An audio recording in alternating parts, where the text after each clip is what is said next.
देखिए अमिताभ जी, ये लोग अगर सड़क पे जाएंगे तो इनको ये भी जवाब देना पड़ेगा नगर निकाय चुनाव में किस प्रकार से पिछड़ों के आरक्षण की अवहेलना हो रही थी।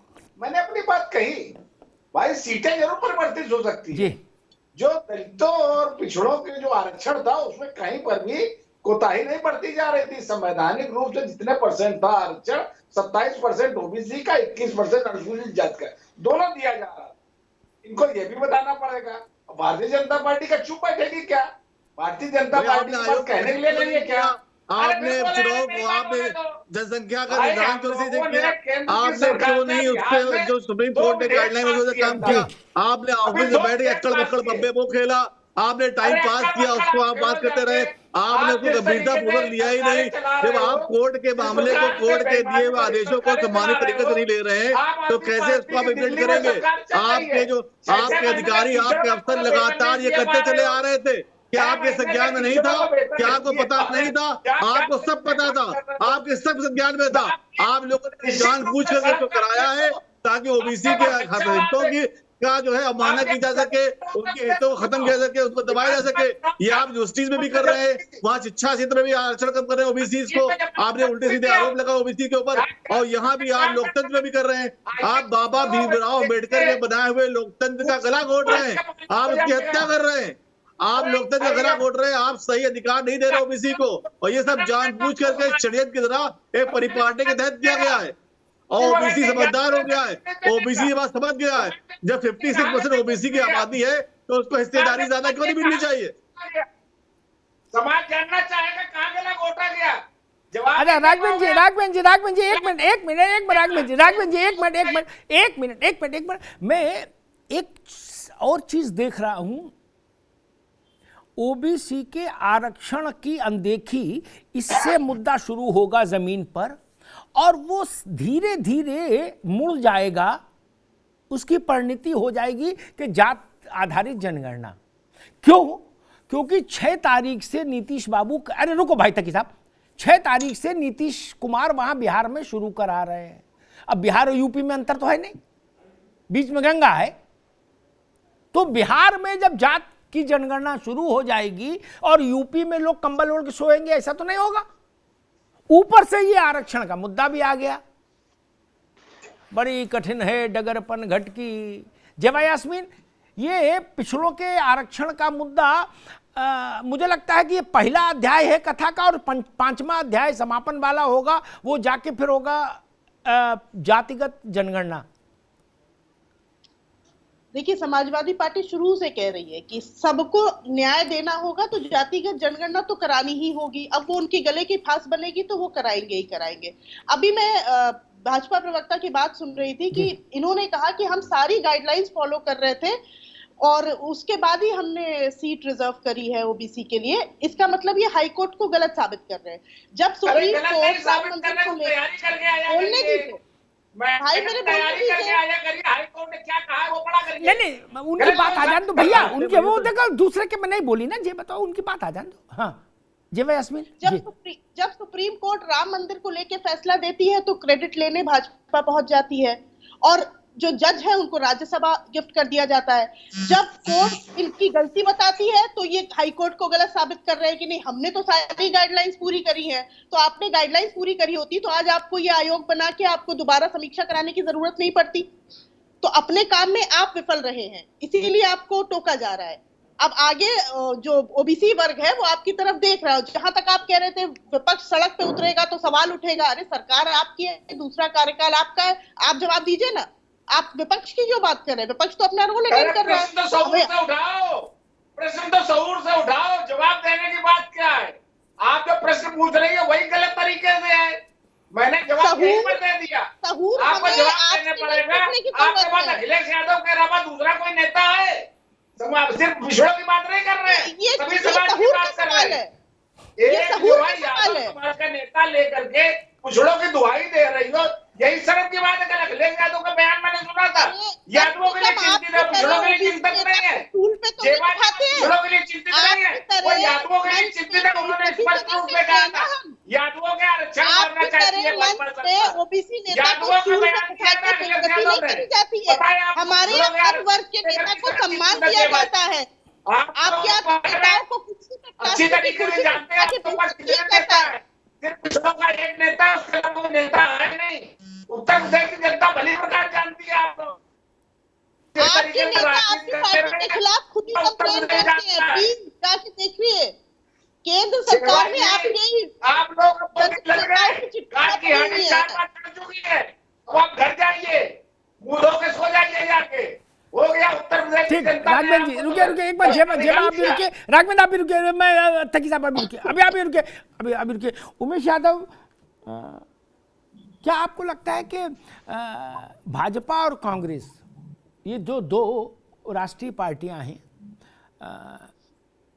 उन दोनों को जाति आधारित जनगणना पर अब पुनर्विचार करना होगा उस मांग पर? क्योंकि बिहार में जाति आधारित जनगणना शुरू हो जाने के बाद देश भर में इसको लेके कुछ राज्यों ने इसमें विधानसभा में प्रस्ताव भी पारित किया हुआ है। महाराष्ट्र में जब उद्धव की सरकार थी तो प्रस्ताव पारित हुआ था। ये एक बड़ा वो बनेगा, दबाव बनेगा बिहार से। देखिए अमिताभ जी, पटना के गांधी मैदान में सावधान यात्रा के समापन में हमारी सबसे बड़ी लड़ाई बिहार की धरती पर यही थी कि जातिवार जनगणना हो, जो हमारी पार्टी का पहला स्टैंड है। आज तक हम लोग उसी पे कायम है और उसी की लड़ाई को लगातार लड़ रहे हैं। हर मुद्दे, किसी मुद्दे को लड़ रहे हैं, और कहीं ना कहीं छोटे से आवाज जो है आज बड़ी हुंकार बन गई है। और रह गई कांग्रेस की बात, तो उत्तर प्रदेश में अभी कांग्रेस को बहुत परिश्रम की आवश्यकता है। वर्तमान हालात आपको पता है, लेकिन हाँ, भारतीय जनता पार्टी की सरकार, जो वर्तमान सरकार है, मुझे लग रहा है उसने एक चूक करके सभी दलों को एक बड़ा मुद्दा दे दिया और लोकसभा और निकाय के आगामी चुनाव से पहले एक बड़ा गर्माहट उत्तर प्रदेश के अंदर पैदा कर दी। कहीं ना कहीं इस चूक से विपक्ष को बड़ा लाभ हुआ है, वो उसको पूरी तरीके से भुनाने का प्रयास करे। कांग्रेस वाले राहुल गांधी को महामानव बताने लगे हुए हैं, यही हो रहा। बताइए, इससे देश का कोई लाभ है क्या? नहीं ना। हम तो राहुल जी को भी सलाह देंगे, अगर स्वास्थ्य का मसला मान लो हो जाए, नहीं ईश्वर, तो कुछ ओढ़ो, पहनो भाई, टोपा वोपा लगाओ, मोजा पहनो, मफलर डालो। केजरीवाल जी ने मफलर डाला और कहां से कहां पहुंच गए, उसके बाद मफलर छोड़ दिया। देखा त्रिपाठी जी, ये मफलर बड़ा गुणी है, निकाल लो। तकी साहब की पार्टी महामानवों से भरी हुई है। तिहाड़ से कई तस्वीरें और वीडियो आए हैं महामानवों के। मनीष सिसोदिया अपने आप को महामानव साबित करने में लग गए। तो बीजेपी वाले महामानव कह रहे हैं, राहुल गांधी जी अपने आप को महामानव साबित करने में लगे हुए हैं। वो बता रहे देखो हम भी महामानव है, ठंड में हम टी-शर्ट पहन के टहल रहे हैं। अरे कोई कॉमन आदमी करता है। अच्छा, एक चीज देखिए, एक चीज देखिए, आम आदमी को भूख लगती है, आम आदमी को भूख लगती है, आम आदमी को अच्छा चाहिए। ठीक है, ये वीआईपी लोगों के है कि टी-शर्ट लगा लाते हैं। ठीक। राघवेंद्र जी, एक बड़ा गंभीर प्रश्न जो अभी हमने इस बहस के अंत में जिसको एड्रेस किया, मुझे लगता है जाति आधारित जनगणना का विषय दक्षिण से लेके और पूर्व पश्चिम उत्तर दक्षिण चारों दिशाओं में तूल पकड़ेगा और एक बड़ा पॉलिटिकल इशू बनेगा। जनवरी के फर्स्ट वीक से बिहार सरकार उसको ऑफिशियली करना शुरू कर रही है। ठीक, वो करा के उसका आंकड़ा जारी करेंगे। जब बिहार आंकड़ा जारी करेगा ऑफिशियल, तो बाकी राज्यों में बवाल मचेगा। क्या भारतीय जनता पार्टी के लिए पॉलिटिकली ये मुश्किल हो जाएगा जाति आधारित जनगणना के विरुद्ध स्टैंड बनाए रखना? जवाब दे जी। हाँ अमिताभ जी, देखिए, समाजवादी पार्टी की भी सरकार 4 बार रही है उत्तर प्रदेश में, बहुजन समाज पार्टी की भी रही है। अगर ये लोग इस विषय में गंभीर होते तो अभी तक कुछ परिणाम आ गए होते। देखिए, हमारी केंद्र में सरकार है जी। इन लोगों ने कितनी बार केंद्र सरकार से निवेदन किया, कितनी बार ज्ञापन दिया, कितनी बार किया कि केंद्र सरकार जो है हमारे उत्तर प्रदेश में या देश में जाति जनगणना कराए। ये लोग इस विषय को लेकर गंभीर कतई नहीं है अमिताभ जी। केंद्र के सरकार के सामने कुछ समस्याएं रहती हैं। अगर केंद्र सरकार करेगी तो कुछ जातियां जैसे उत्तर प्रदेश में सामान्य है, बगल वाले मध्य प्रदेश में वो रिजर्व है, पिछड़ों में आती हैं। तो अगर ये इस विषय को लेकर के गंभीर होते, अब तक परिणाम आ गए होते। हमारी केंद्र सरकार देखिए, आर्थिक रूप से पिछड़े जो है उनको भी व्यवस्था किए हुए जातिगत रूप से जो पिछड़े हैं उनको भी व्यवस्था किए हुए हम लोग जो है अंत्योदय को विषय को लेकर के ईमानदारी से काम कर रहे हैं।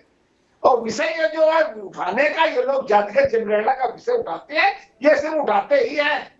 अगर समाजवादी पार्टी अन्य राजनीतिक दल कुछ चाहती तो हो सकता है करा लिया अभी तक। जब यास्मीन बीजेपी कह रही है कि भाई 4 बार आपकी सरकार रही, आप ही करा देते और करा के जारी कर देते। अब ऐसा ना हो कि केजरीवाल यूपी में आए अब वो कहीं ये सब मिले हुए हैं जी, अब मैं करूंगा, हमको वोट दो। जब यास्मीन अमिताभ जी, आपके सवाल का जवाब भाजपा प्रवक्ता ने दिया नहीं। आपने उनसे पूछा कि जातिगत जनगणना कराएंगे कि नहीं कराएंगे, उन्होंने समाजवादी पार्टी की चर्चा करी और वो बगल से खिसक लिए। इनको ओबीसी पे बोलना महंगा पड़ रहा है। आप बताइए, एक नेशनल चैनल पे ये बोल नहीं सकते हैं, ये काम क्या करेंगे ओबीसी के लिए? हम लोगों ने 2022 में आश्वासन दिया था, हमारी सरकार आएगी, हम स्टार्ट करेंगे। अरे देवा जी, अरे आप ओबीसी में हो वर्ग भी आते हैं, सामान्य वर्ग भी होता है, दलित भी है। आपको ओबीसी मतलब याद हो, इसके अलावा कुछ नजर नहीं आता है। पूरा उत्तर प्रदेश जानता है ओबीसी का मतलब क्या है आपका। आप लोगों का जो काट के आगे चढ़ चुकी है 4 बार। तो व्यक्ति बोल नहीं पा रहा है, वो जातिगत जनगणना क्या कराएगा? इनकी सरकार बोलने तक से डरती है, ये कुछ नहीं कराएंगे ओबीसी के लिए। ये सिर्फ राशन टॉयलेट बांट के सबसे बुरे दौर से गुजर रही है। 2 लोकसभा सीट वाला राजनीतिक दल रह गया। अरे ओबीसी के हिसाब से तो हर दूसरा थाना अध्यक्ष ओबीसी होना चाहिए। है वो उत्तर प्रदेश में योगी सरकार ने बनाया है। हर दूसरा एसएचओ होना चाहिए, यादव ओबीसी होना चाहिए। अगर आप ओबीसी जाति के लोग हर सिस्टम में बैठे हुए हैं, बना दिया, उसका मतलब आपने कह दिया ओबीसी हितैषी है। आप योग्यता भारतीय जनता पार्टी नहीं करती है। समाजवादी पार्टी ने तो अपने घोषणा पत्र में लिखा हुआ था, हमारी सरकार बने तो 7 सिपाही हर थाने में यादव होंगे। किस आधार पे होंगे भाई?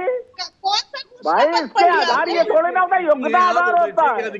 वो तो योग्यता आधार होता है श्रीमान जी, ऐसा नहीं होता। आपने क्या बात करी? मेरिट के आधार पे होता है। अरे भाई केजरीवाल महोदय, केजरीवाल महोदय उत्तर प्रदेश को बख्श दो। केजरीवाल महोदय उत्तर प्रदेश को बख्श दो।